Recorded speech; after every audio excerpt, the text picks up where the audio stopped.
Now Moses, he was God's friend, and it says here, he used to take his own tent, and he used to pitch his own tent outside of the camp, okay?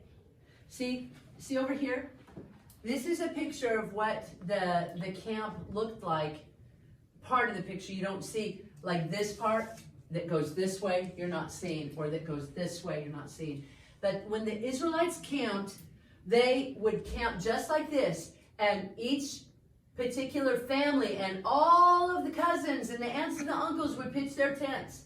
And they had, I think it was 600,000 people, okay? It was a lot of people that were God's people of Israel, okay?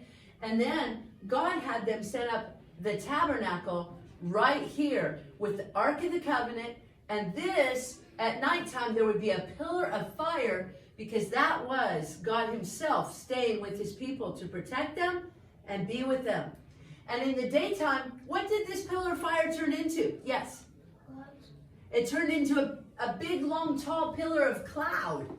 And it was God's presence where he himself would come and he would bring to them whatever they needed. And they could, right in here, if they purified themselves through the blood that was sacrificed to cleanse them of their sins, they could go in and talk to God. Well, guess what?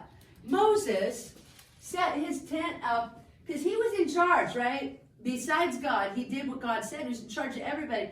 And how many of you have moms that get tired of all the kids coming up and going, hey, I need this. Hey, can you do this? Hey, somebody took my toy. Hey, do you ever, your moms get tired of it, right? Well, Moses had 600,000 people doing that.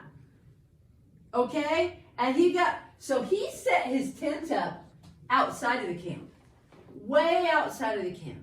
And when and it says right here, he would take his tent and pitch it outside the camp, far off from the camp. And he called it the tent of meeting. And everyone who sought the Lord went out to that tent of meeting, which was outside the camp. When Moses went out to the tent of meeting, all the people got up and they stood, every man at his tent door, and looked after Moses until he had gone into the tent. When Moses entered the tent, the pillar of cloud would descend and stand at the door of the tent, and the Lord would talk with Moses. And all the people saw the pillar of cloud stand at the tent door, and all the people got up and they worshiped God, every man at his tent door. And the Lord spoke to Moses face to face, as a man speaks to his friend. Moses returned to camp, but his minister Joshua, son of Nun, a man, did not depart from the tent. He stayed there so he could be with God. Pretty cool, huh? Anyone can know God if you want to.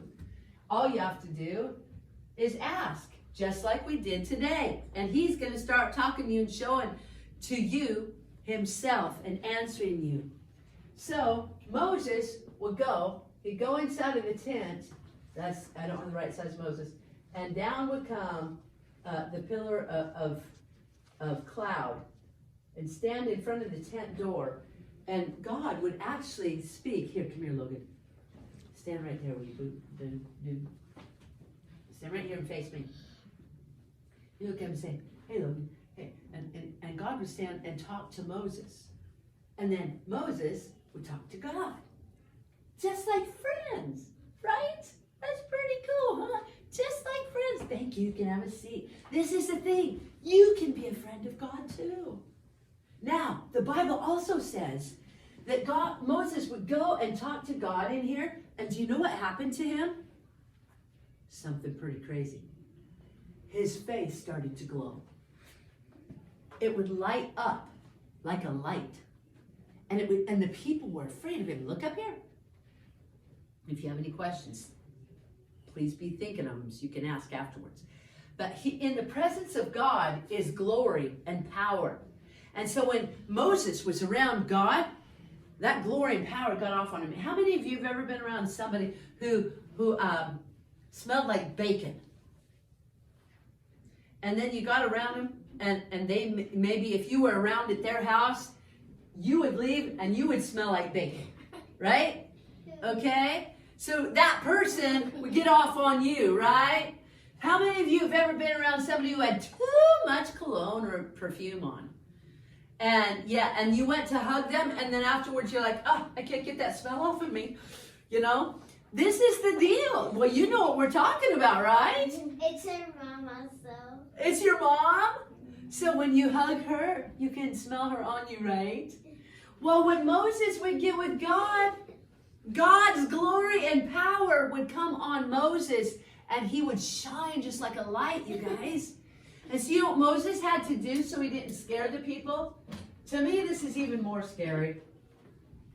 I don't have a good one. But he would wear a veil that he could see through over his face so that the brightness of the light shining off of his face didn't scare the people. Your face looked like a thundering cloud. Yes, like a thundering cloud. So this is the thing. That's kind of creepy because the part of the gray looks like by the thunder looks like blood. Well, God is full of light and power, and the Bible says actually in the throne room that there's the color of red around his throne too. Okay, God makes new colors all the time. Did you guys know that? Yeah. There's colors that are in heaven that are not on the earth, that we don't even have any comprehension of. Pretty cool, huh? God's always making new things up. You'll never get bored in heaven. Everyone say, I will never get bored around God. I will never get bored. I will never be bored in heaven. I'll never be There's always something new to do.